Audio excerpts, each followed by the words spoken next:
There are numerous food supplements on the market, but whom are they for?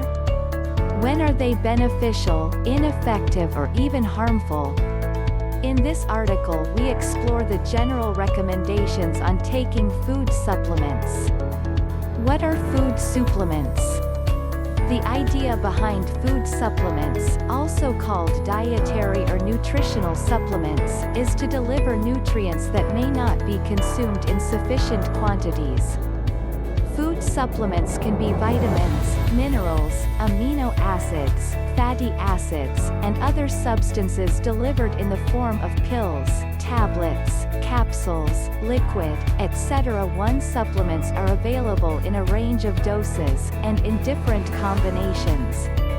However, only a certain amount of each nutrient is needed for our bodies to function, and higher amounts are not necessarily better. At high doses, some substances may have adverse effects, and may become harmful. For the reason of safeguarding consumers' health, supplements can therefore only be legally sold with an appropriate daily dose recommendation, and a warning statement not to exceed that dose. Supplement use varies in Europe.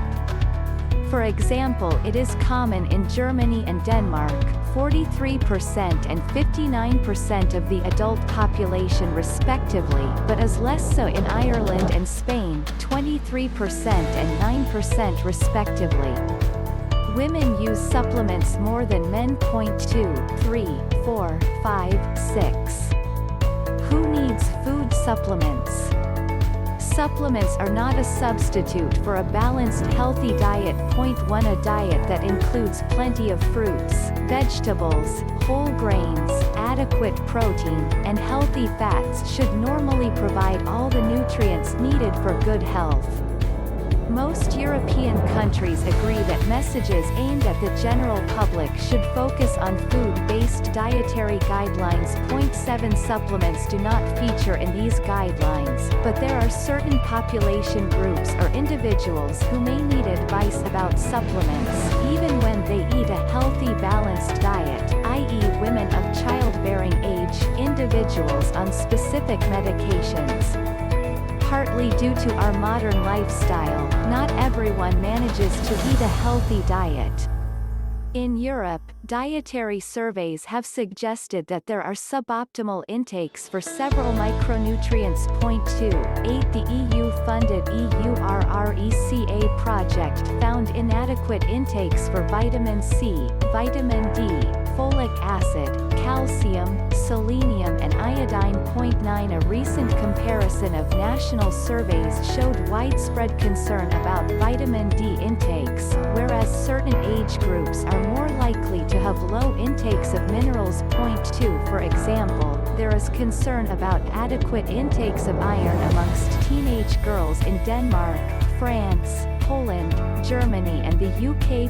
2 Poor iron status in young women also increases the risk of infants being born with low birth weight, iron deficiency and delayed brain development. 10 Folate status is also critical for women who may become pregnant. They are advised to take folic acid before conception, and continue for the first 12 weeks of pregnancy. An adequate folate status can decrease the risk of having a baby with neural tube defects such as spina bifida.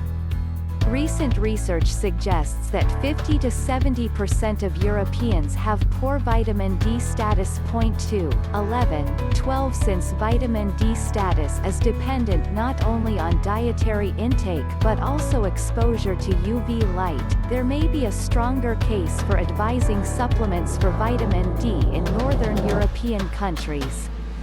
In some countries, including UK, Ireland, the Netherlands and Sweden, there are already recommendations for certain groups in the population to take a vitamin D supplement, although there are calls for more research. Other common concerns are shown in Table 1, although groups considered at risk are not the same in different countries.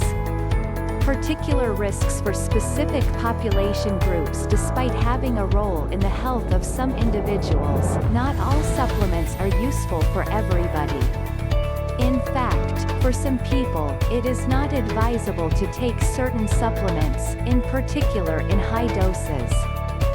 Some studies show multivitamins can contribute to an increased risk of excessive nutrient intakes, and it has been suggested that multivitamins should be formulated with greater consideration for the intakes of micronutrients from foods. Point 2 Individuals should pay particular attention to reading the label and assure that a supplement is suitable for them.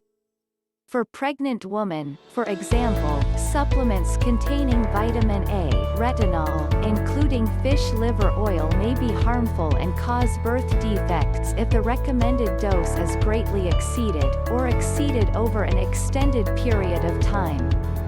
Studies have also highlighted that smokers should be wary of some supplements, in particular high doses of beta-carotene.